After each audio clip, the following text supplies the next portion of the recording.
Hi, my name is Ashton Buccola, and I'm going to be covering option 1 on our final project prompt about women's political ambition, their underrepresentation in America, and ways that affects us as a society, and ways that we can help empower women to feel like they can run and emerge on that level. So first of all, I think that it should be noted that America lags behind the rest of the world. In this book, It Still Takes a Candidate by Lawless and Fox, they found that America is 85th in the world when it comes to women being represented on the national level. So we definitely have a lot of work to do as far as representation of women. But that doesn't mean that women are necessarily not getting elected. Lawless and Fox also found that generally women do fairly well when it comes to getting elected when they run for office. But the problem really lies that political emergence factor, or when women are going to emerge as candidates, and their decision to run. So I think that that's the real question. And in a recent news article, it said that in recent years, women getting national attention like Nancy Pelosi, Hillary Clinton, Sarah Palin have kind of downplayed the fact that we are very underrepresented when it comes to women.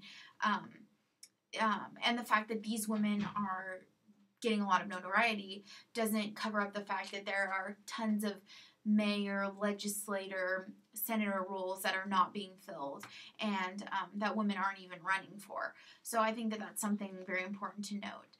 And there are a lot of reasons why women don't emerge, but I think that the most compelling idea is that the second shift phenomenon, where women are expected to succeed in the workplace, go to work, do well, then come home and are expected to handle the lion's share of the traditional roles like child rearing, cleaning, cooking, things like that. And Lawless and Fox found that men don't really have this problem as much as women, because they are still not really taking as much responsibility as working women, even if their spouses do work for those, tasks in the home.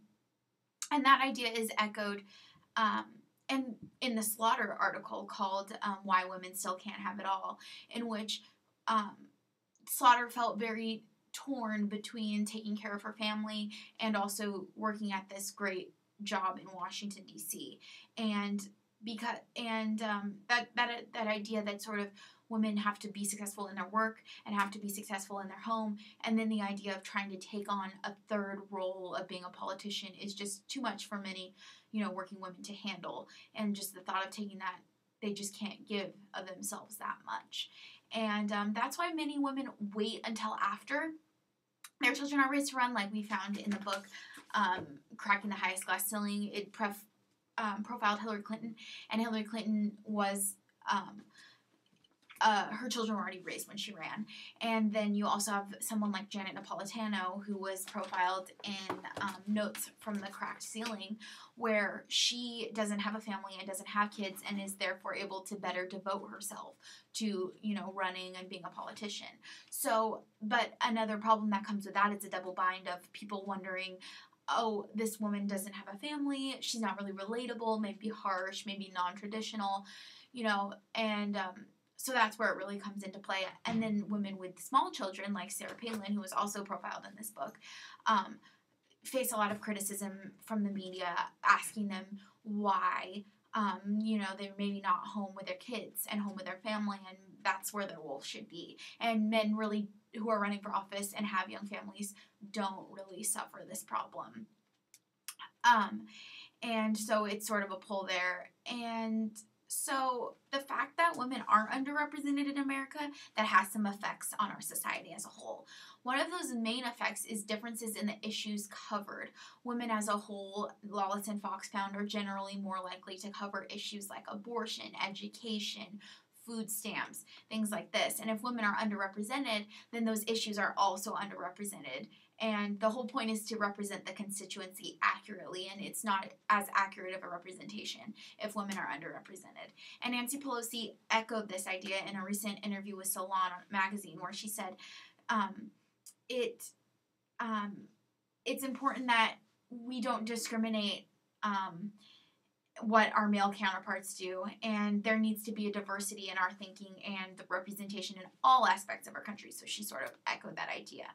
Secondly, there's generally a style difference in the way women lead. Women generally lead more communally, congenially, working together, things like this, where men are more focused on the hierarchy. So women in power can impact how our government is run. And thirdly, there's a symbolic representation factor where Wallace and Fox found that with more women in power, the people in their districts, the women in their districts feel more a sense of political efficacy. And young girls and adolescents feel more of a sense of, empowerment and engagement in the political process. So it's sort of like a domino effect. The more women in power, the more women will want to become involved in politics, the more accurately our democratic system will be represented. And I think that that is important. So now the question becomes, now we see that it's important for women to be represented. Now, what ways can we help them feel empowered to run and emerge as candidates? And one of the main ways is Slaughter sort of profiled this in her article, Why Women Still Can't Have It All, where she talked about, maybe in this 21st century age where we do have, capabilities of Skype and different things, maybe the 8-to-5 workday isn't really what is best anymore. And maybe, spending 4 days a week at work and Skyping in the last day, or, giving that time to be creative or be with their family, or more flexible schedules, they can feel, empowered and in control of their home life and their work life. And in doing so, then they can, feel like, oh, hey, maybe I can run. Maybe I can handle taking that on, because they feel like they have a handle on their life. So maybe a change in the business world would be necessary. So that's one concrete change. And another is, and Nancy Pelosi sort of talked about this too, actually, in her article. And then another concrete way is to recognize that women need support by organizations. People like She Should Run, an organization, or the Emily List, saying qualified candidates, saying, hey, you know what, we see you out there and we think that you would be a great representation of us, and sort of getting women thinking that way and feeling empowered to run through this organized support, and also support through these organizations, and as I said earlier, support through their work and their family. So these sort of encouragements and support will help them run, and then therefore perhaps contribute a great deal to our political process and make them feel more politically efficacious.